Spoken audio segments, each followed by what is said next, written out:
Well, first of all, I got kind of started late in life in politics. I've always had an interest in it, and I live in the southeast part of the state, and we have family grocery store businesses, and the economy was kind of bad about 10 years ago, and we'd have maybe 300 people a year come in seeking employment at one of our stores where I work quite a bit.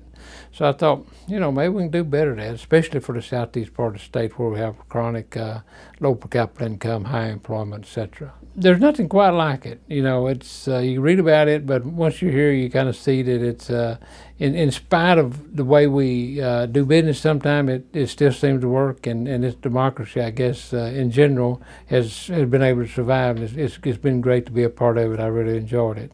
Well, my dad started a business. We grew up in Texas, and he started a little store when I was about 2 years old over by Fair Park in Dallas, and real small store.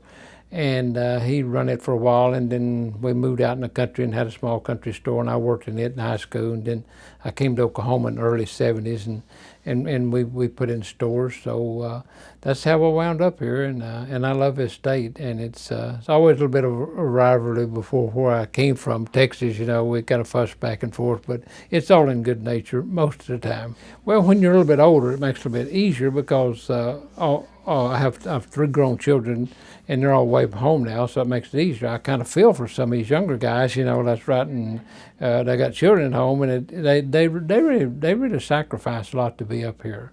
And even with an old guy like me, you kind of want to go home every once in a while because there's activities there you need to go to, and then you're kind of bound up here. Kind of a quick story.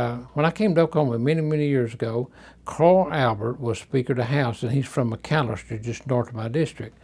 And that's when President Nixon resigned, so that made Gerald Ford, he moved from vice president to president, of course. Well, I put Carl Albert, the second guy now. He's not officially the vice president, but if something happened to Gerald Ford, he would have been the president. Well, he came up for re-election. So he comes to Antlers, a town of 2,500 people where I live, walked down Main Street, shaking hands with everybody, said, "Please vote for me," and one heartbeat away from being president of the United States. So I thought, that's a good system. Here's a guy that's really prominent, that could be very easy, could wound up be president, but he's got to come back to people and say, "Hey, vote for me. Here's what I've done. I want another chance at it." So there's just something about that say, nowhere but America. That makes you feel good.